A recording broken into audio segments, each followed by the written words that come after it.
আসসালামু আলাইকুম।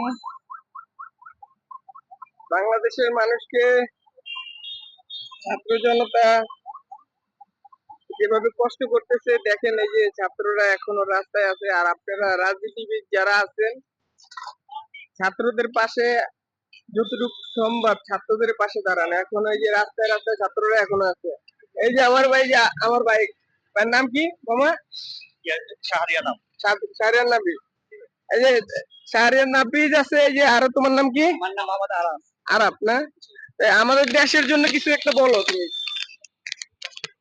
আমরা ছাত্ররা মিলে যেহেতু দেশটাকে স্বাধীন করছি, আমাদেরও কর্তব্য যে আমরা দেশটাকে সুশৃঙ্খল ভাবে রক্ষা করার জন্য, শুধু আমাদের না, আমার প্রত্যেকটা জনগণ, সকলে মানুষের দায়িত্ব যে আমাদের এই দেশটাকে রক্ষা করা। এবং বর্তমান আইন শৃঙ্খলা বাহিনী নাই, তাদের জায়গা থেকে আমরা তাদের কর্তব্যটা পালন করতেছি। এবং আমরা খালি জনগণ সবার এলাকায়, মানে পুরো বাংলাদেশ সবার কাছে আমরা দোয়া চাই যে আমরা যেন সবাই আমাদেরকে সাপোর্ট করে, ছাত্রদের জন্য দোয়া করে, এটা আমাদের চাওয়া।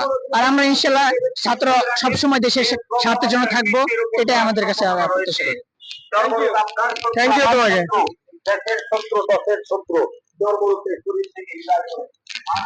তো যারা এই ভিডিওটা দেখবেন, আমরা ধানমন্ডিতে আছি। ধানমন্ডিতে যে যে অবস্থায় দেখতেছি, রাস্তায় রাস্তায় এখনো ছাত্ররা কোনো ছাত্রদের যেই বুক পেতে যে রক্তটা দিয়েছে, এখনো ছাত্রদের রাস্তায় আছে। তাই আমরা যারা রাজনীতিবিদ, যারা রাজনীতি করেন, তারা ছাত্রদের পাশে আবার দাঁড়ান। কারণ আপনারা রাজনীতি অস্থির হয়ে গেলে হবে না, দেশের জন্য কাজ করতে হবে, জনগণের জন্য কাজ করতে হবে।